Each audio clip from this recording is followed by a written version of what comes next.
شک کیا جائے، جس پر اعتراض کیا جائے، بلکہ قرآن مجید اس اللہ کی کتاب ہے جو غیب کا بھی علم رکھتا ہے اور حال کا بھی علم رکھتا ہے، اور قرآن مجید پر بالکل بھی شک نہیں کیا جا سکتا، کیونکہ اس کی پہلے ہی آیت میں مہر لگا دی گئی ہے، لا ریب فیہ، اس کتاب میں آپ شک ہی نہیں کر سکتے۔ کیا مطلب ہے؟ اگر اس کتاب پر آپ نے شک کیا تو آپ دائرہ اسلام سے خارج ہو کر کافر ہو جائیں گے۔ قرآن مجید کی تو دور کی بات ہے، آپ اگر اس کی ایک آیت پر شک کر رہے ہیں تب بھی آپ دائرہ اسلام سے خارج ہو رہے ہیں۔ آیت کی تو دور کی بات ہے، اگر قرآن کے ایک لفظ پر بھی آپ نے شک کیا، لفظ بھی بہت بڑا ہوتا ہے، اب آخری رسول کہہ رہے ہیں کہ لفظ بھی بہت بڑا ہوتا ہے، اگر آپ قرآن کے ایک زبر پر بھی شک کریں گے تب بھی کافر ہو جائیں گے۔ لہذا 29 شوال 2 دن پہلے جو تاریخ گزری ہے وہ ولادت جناب ابو طالب کی منصوبے میں گزری ہے، اور اس میں نہ محفل ہو سکتی ہے نہ مجلس، تو آج کی مجلس جو ہے عظمت ابو طالب کو بیان کروں گا۔ بے شک اب میں ایمان ابو طالب تو نہیں کہہ سکتا، کیونکہ ایمان ابو طالب کی وہی بات کر سکتا ہے جو کل ایمان ہوگا، اور جو دنیا کو کل ایمان جیسا بیٹا دے گیا ہوگا وہ کافر ہو ہی نہیں سکتا۔ بے شک اسی لیے میں ایمان ابو طالب پر مجلس نہیں پڑھتا بلکہ عظمت ابو طالب پر، بے شک ہر عالم کو ایمان ابو طالب کہنا ہی نہیں چاہیے، کیونکہ ابھی ہمارا ایمان اتنا مضبوط نہیں ہوا کہ علی کے باپ کا ایمان کو ہم بیان کریں۔ بے شک کیا کہنا، واہ۔ جناب ابو طالب کسے کہتے ہیں؟ جناب ابو طالب کا علم کیا تھا؟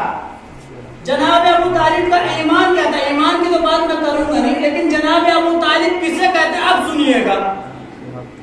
اس دنیا کی جتنی بھی شے ہیں سب اللہ کی تسبیح کرتی ہیں۔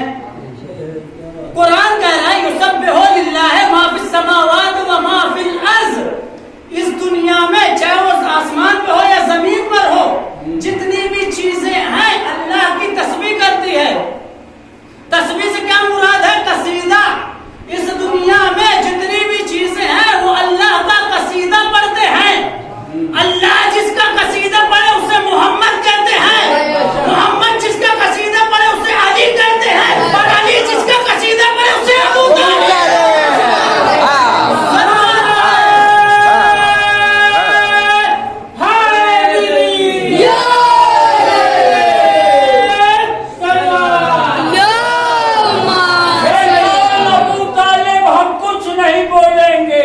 ایمان نہ لائے تھے یہ تم نے بتایا تھا، ارے ایمان سے بتلاؤ تم یہ بھی مسلمانوں، کیا عہد پیغمبر کا کافر نے پڑھایا تھا؟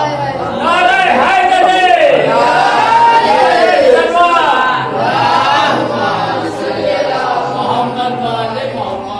اب سنیے گا، بیان میں نے کر چکا کہ قرآن پر جو شک کرے گا وہ کافر ہے، بلکہ ایک زبر پر بھی اگر کسی نے شک کیا تو دائرہ اسلام سے خارج ہو جاتا ہے۔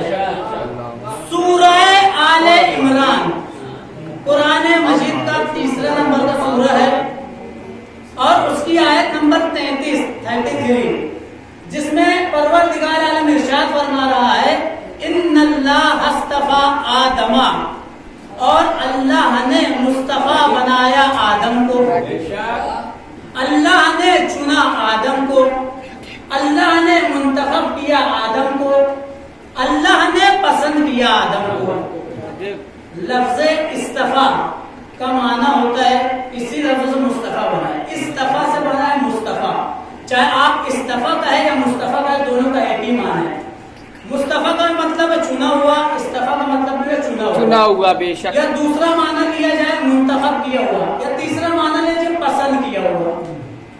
تو اب ترجمہ میں مصطفیٰ کا کر رہا ہوں، ان اللہ اصطفیٰ آدم، اللہ نے آدم کو مصطفیٰ بنایا، ونوحا، اور صرف آدم کو مصطفیٰ نہیں بنایا بلکہ نوح کو بھی مصطفیٰ بنایا، وآل ابراہیم، اور آل ابراہیم ابراہیم کی آل میں محمد آتے ہیں، اس لیے انہیں محمد مصطفیٰ کہا جاتا ہے. اور آل عمران علی العالمین، یعنی لوگوں میں، عالمین کسے کہتے ہیں؟ دنیا میں جتنے بھی لوگ ہیں ان لوگوں میں ہم نے آدم کو مصطفیٰ بنایا، نوح کو مصطفیٰ بنایا، ابراہیم کی آل کو مصطفیٰ بنایا اور عمران کی آل کو مصطفیٰ بنایا. بھائی ہم نے جب مطالعہ کیا کتابوں کا، آدم کو تو سمجھ میں آتا ہے، نوح کا سمجھ میں آتا ہے، ابراہیم کی جب آل دیکھے، ابراہیم کی ذریت میں ابو طالب بھی آ رہے ہیں، محمد بھی آ رہے ہیں. لیکن جب ہم نے کتابوں کو پڑھا یہ آل عمران ہے کون، تو اس کتاب میں ہمیں 3 شخصیت کا نام عمران ملا ہے. پہلی ذات وہ ہے جناب عیسیٰ کے نانا، جناب مریم کے باپ کا نام عمران تھا، لیکن ان کی کوئی آل نہیں تھی. تو یہاں پر آل کی بات ہو رہی ہے. دوسری ذات ہے جناب موسیٰ کے باپ، جناب موسیٰ کے باپ کا نام بھی عمران تھا، لیکن ان کی بھی کوئی آل نہیں. تو یہ کون عمران ہے جن کی آل کی بات ہو رہی ہے؟ جب ہم نے تاریخ کا مطالعہ کیا تو ہمیں ایک ذات اور ملی جنہیں ہم ابو طالب کہتے ہیں، ان کا حقیقی نام عمران تھا. تو اب سمجھ میں آیا اللہ نے کسے مصطفیٰ بنایا ہے. اب آیت کا ترجمہ کر رہا ہوں. ان اللہ اصطفیٰ، ہم نے مصطفیٰ بنایا آدم کو، وہ نوحن اور نوح کو بنایا، وہ آل ابراہیم اور ابراہیم کو آل کو بنایا، وہ آل عمران علی العالمین، اور لوگوں میں عمران کی آل کو بھی مصطفیٰ بنایا. ہم نے جب دیکھا نہ جناب مریم کے باپ کی آل ہے، نہ موسیٰ کے باپ کی آل ہے، بلکہ اگر آل ہے تو ابو طالب کی ہے. کون کون آل ہے؟ علی ہے، حسن ہے، حسین ہے، محمد باقر ہے، جعفر صادق ہے، موسیٰ قاسم ہے، علی رضا ہے، محمد تقی ہے، علی نقی ہے، حسن عسکری ہے، صاحب الزمان ہے.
اپنی مجلس میں تقریر کر رہے تھے کہ جناب ابو طالب رسول کی تو پرورش کی، رسول کی تو تربیت کی، لیکن آخری تک کلمہ نہیں پڑھا، آخری تک کلمہ نہیں پڑھا. جب یہ جلسہ ختم ہو گیا تو وہ اہل سنت کے عالم دین قرآن مجید کو اپنے سینے سے لگائے باہر نکلے، قرآن مجید کو اپنے سینے سے لگائے باہر نکلے. اور جب باہر نکلے ہیں تو ایک شیعہ عالم نے پوچھ لیا کہ مجھے یہ بتاؤ کہ کلمہ آتا کیوں نہیں؟ شیعہ عالم جن سے پوچھ رہے ہیں، اہل سنت کے بہت بڑے عالم دین اپنے سینے سے قرآن لگائے ہوئے ہیں، ان سے پوچھ رہے ہیں کلمہ آتا ہے تمہیں؟ اور اگر آتا ہے تو پڑھ کر سنو.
کان میں کہہ رہے تھے وہ تم نے سن لیا، بلکہ رسول روایت ملتی ہے کہہ رہے تھے کیا چچا آپ جیسا شفیق چچا ہمیں نہیں ہو سکتا، جیسی تربیت اور جیسی پرورش آپ نے کی ہے ویسی تربیت نہ کوئی کر سکتا ہے نہ کوئی کرے گا، جیسی کفالت آپ نے کی ہے۔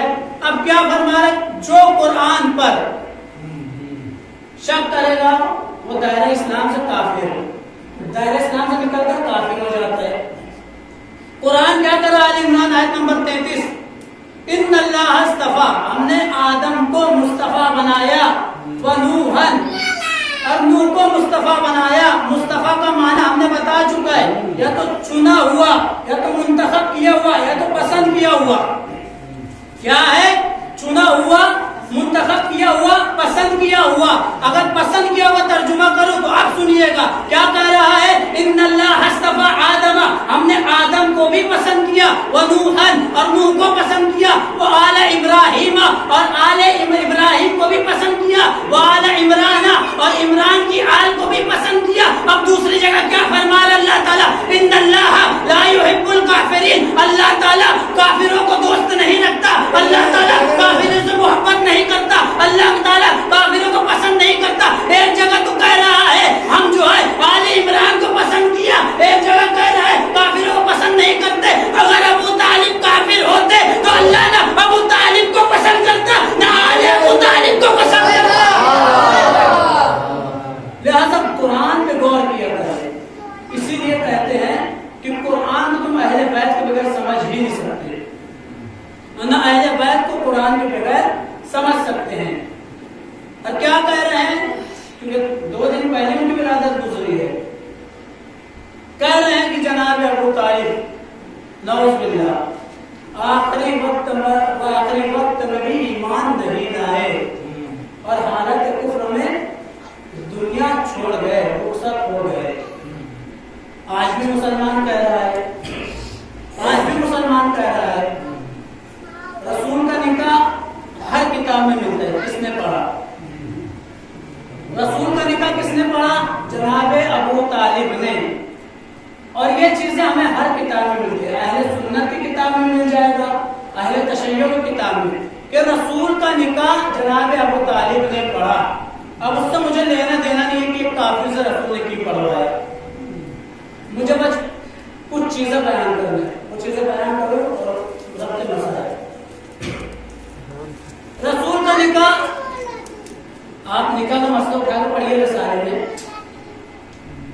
جنہیں سب سے اچھے طریقے سے جو سیگا کو پڑھ سکتا ہو نکاح کا، یا جو سب سے اچھا عالم ہو، جو سب سے زیادہ عالم ہو، اس سے کوئی نکاح پڑھ لے، یا جو سب سے اچھا اگر آپ کے رشتہ داروں میں جانتے تو اس سے کہو، یا رشتہ داروں میں جو سب سے قریب ہے اس سے کہو، یا جو عالم ہے مسلمان بہتر ہے کہ مسلمان اس سے کہو۔ یہ مسئلہ ہے ہمارے یہاں۔ اب رسول سے بڑا کوئی عالم تو ہو نہیں سکتا، رسول سے بڑا مسلمان تو کوئی ہو نہیں سکتا۔ ایسا عالم ایسا مسلمان ابو طالب سے جو ہے نکاح پڑھوائے، وہ کیسے کافر ہو سکتا ہے؟ لہذا ابو طالب نے کیا نکاح جیسی پڑھا، کیا خطبہ پڑھا، الحمدللہ الذی جعلنا من ذریۃ ابراہیم۔ بہت آسانی سے سن لیا، کیونکہ میں نے بہت آسانی سے پڑھا، بہت ہم لوگوں نے آسانی سے سن لیا، میں بہت آسانی سے پڑھ گیا۔ کیا کہہ رہے ہیں، نکاح کے سیگے میں اہل سنت اہل تشیع سب لکھتے ہیں کہ جناب ابو طالب نے جیسے ہی نکاح کے خطبے کی ابتدا کی تو کیا کہا، الحمدللہ الذی من ذریۃ ابراہیم، ساری تعریف اس کے لیے ہے جو ہمیں آل ابراہیم میں قرار دیا، ساری تعریف اس کے لیے ہے جو ہمیں اولاد ابراہیم میں قرار دیا۔ اس کا مطلب کیا ہے؟ اس کا مطلب یہ ہے کہ جناب ابو طالب ابراہیم کی اولاد میں سے تھے، ابراہیم کی اولاد میں سے تھے۔ اب قرآن کیا فرما رہا ہے؟ قرآن ارشاد فرما رہا ہے کہ ابراہیم نے اللہ سے دعا کی تھی کہ اللہ میرے ذریت میں بت پرست نہ ڈالنا، میرے ذریت میں بت پرست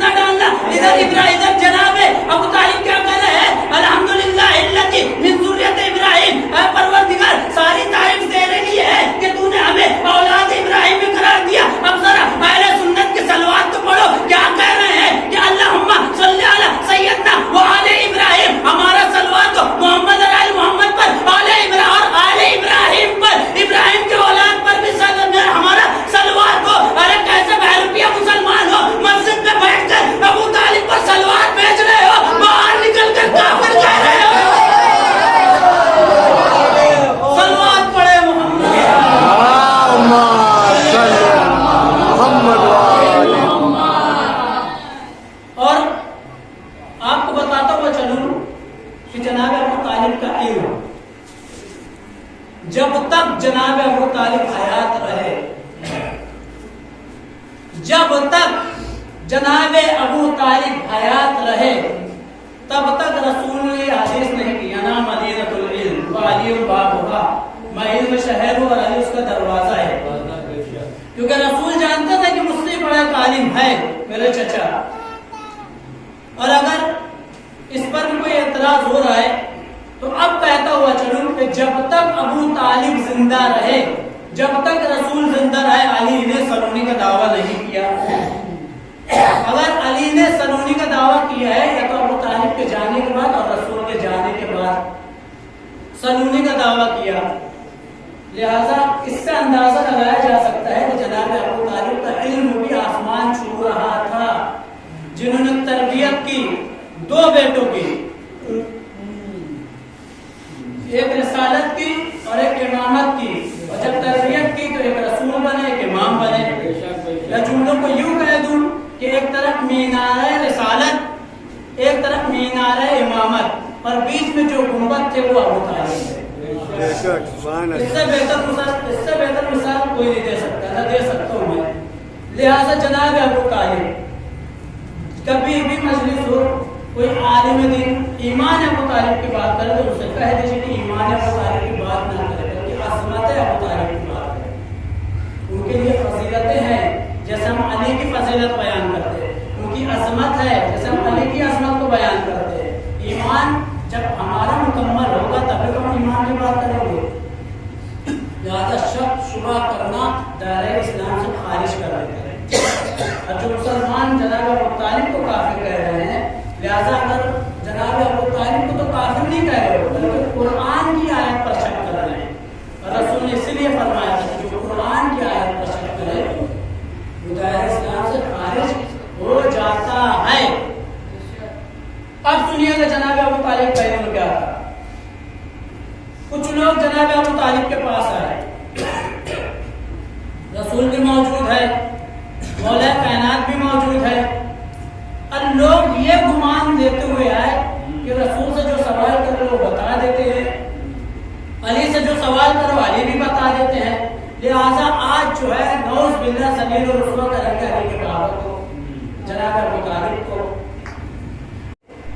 اے ابو طالب ہمیں یہ بتاؤ کہ جب دنیا میں کچھ نہیں تھا، صرف اللہ ہی اللہ تھا، سوال دیکھیں گا کن سے کیا جا رہا ہے؟ جناب ابو طالب سے۔ کہا جب دنیا میں کچھ نہیں تھا صرف اللہ تھا، کیا اللہ اپنی ذات سے آگاہ تھا؟ سوال کرنے والے نے سوال کر دیا، کیا کیا کہ جب دنیا میں کچھ نہیں تھا صرف اللہ تھا، تو کیا اس وقت اللہ اپنی ذات سے آگاہ تھا؟ جناب ابو طالب نے اپنے سر کو جھکا لیا، لوگ خوش ہونے لگے، ان کے پاس جواب ہی نہیں ہے، اسی لیے انہوں نے اپنے سر کو جھکا لیا۔ لہذا جناب ابو طالب اپنے سر کو اٹھائے اور کہا کیا ہوا، کیوں سر کو جھکا لیا؟ اس کا جواب تمہیں نہیں معلوم؟ تو جناب ابو طالب نے کہا کہ اگر تم اس پتھر سے بھی پوچھ لیتے یہ پتھر بھی جواب دیتا اللہ آگاہ تھا یا نہیں تھا، اللہ اپنی ذات سے آگاہ تھا یا نہیں تھا۔ جناب ابو طالب نے ان کے اس سوال کو پلٹ دیا، کہا اللہ اس وقت بھی اپنی ذات سے آگاہ تھا جب کوئی نہیں تھا، اللہ اس وقت بھی اپنی ذات سے آگاہ تھا جب کوئی نہیں تھا۔ یہ جناب ابو طالب کا علم تھا۔ اور جناب عبد المطلب، جناب ابو طالب کے جو بات تھے ان کے 10 بیٹے تھے، 10 بیٹوں میں صرف جناب ابو طالب کے ہاتھ میں محمد کا ہاتھ دینا اس بات کی دلیل تھی کہ ابو طالب ہی قابل ہے 10 بیٹوں میں جو محمد کی تربیت کر سکتے ہیں۔ لیکن آج دنیا جو ہے کافر رہ رہی ہے، علی کے بابا جو ہے ایمان ہے، بات تو بہت ہے کیونکہ وقت بھی زیادہ ہو گئے، اگر لائن کی ہوتی تو اور بھی فضیلتیں بیان کرتا، لیکن انشاءاللہ کسی وقت بیان کروں گا۔ وقت جب آگے بڑھتا گیا، زمانہ آگے بڑھتا گیا، اور دین اسلام کو جب خون کی ضرورت پڑ گئی، نہ ابو سفیان کا بیٹا سامنے آیا، نہ معاویہ کا بیٹا سامنے آیا، بلکہ یہی لوگ اسلام کو جو حلال محمد کے اسے حرام کراتے رہے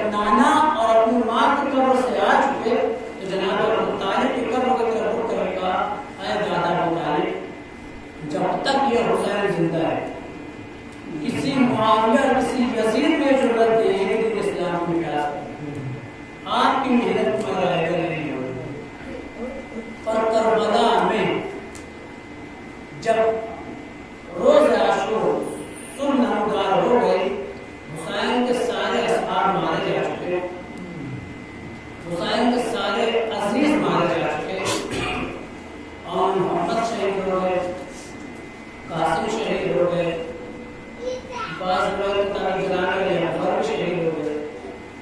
جب حسین کے پاس کوئی نہ بچا تو جناب عباس قریب آتے ہیں، کہتے ہیں کہ اے میرے بھائی حسین، اے آقا حسین، اب مجھے بھی اجازت دیجیے۔ حسین نے جملہ کہا، تم میرے لشکر کے اندر ہو، میں تمہیں کیسے اجازت دے سکتا ہوں؟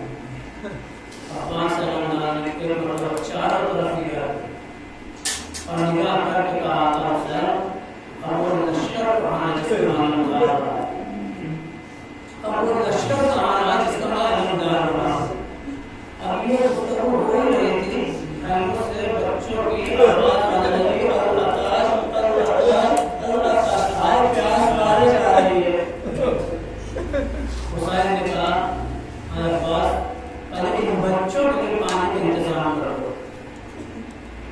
عباس سکینہ کے خیمے کے قریب آئے، اے میری بچی سکینہ، اے میری لاڈلی سکینہ، ذرا اپنی مشق کو لے آنا تاکہ میں آپ لوگوں کے لیے پانی لا سکوں۔ عباس نے مشق سکینہ لی، ٹوٹا ہوا نیزہ لیا، اپنے گھوڑے پر سوار ہوئے اور مقتل کی طرف بڑھ گئے۔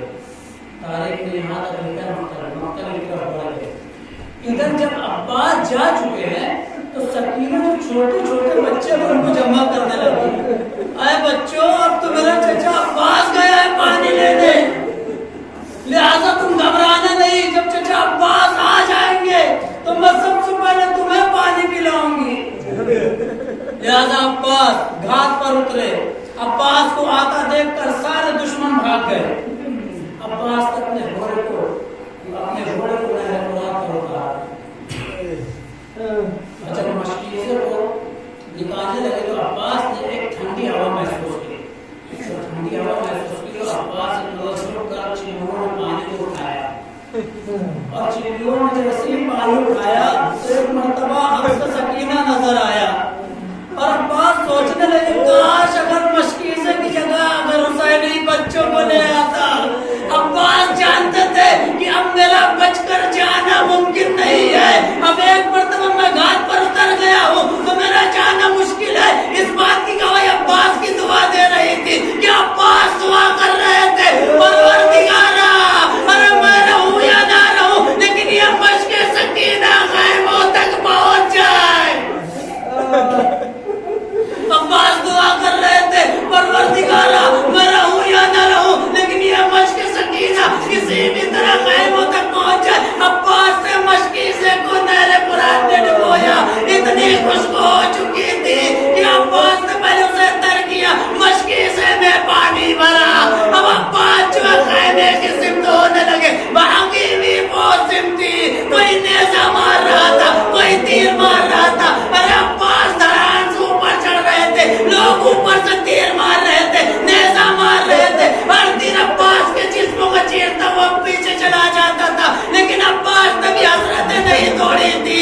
لیکن عباس کا دایاں بازو قلم ہوا، عباس کا بایاں بازو قلم ہوا، عباس نے ابھی بھی ہمت نہیں آ رہی، لیکن جیسے ہی ایک تیر آ کر مشق سکینہ پر لگا، پروردگارا اب وہ عباس کس کام کا کہ مشق سکینہ جو زخمی ہو چکی ہو اسے خیموں تک لے کر جا۔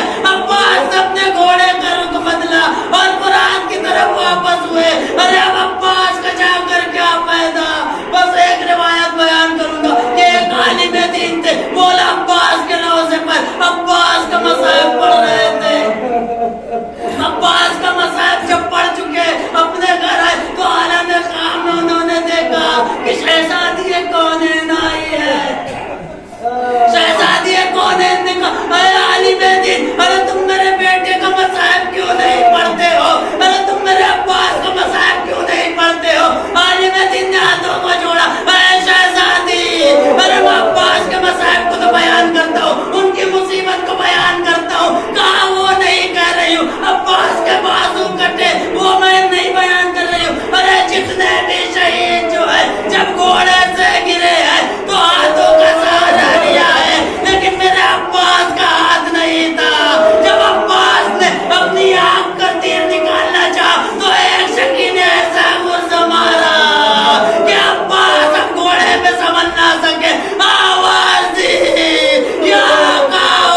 بچوں سے کہنے لگی اے بچوں اب تمہاری پیاس بجھ جائے گی، یہ میرا چچا عباس آ رہا ہے۔ لیکن جیسے ہی علم قریب آیا کیا دیکھا، علم تو موجود ہے، علم دار نہیں ہے۔ سکینہ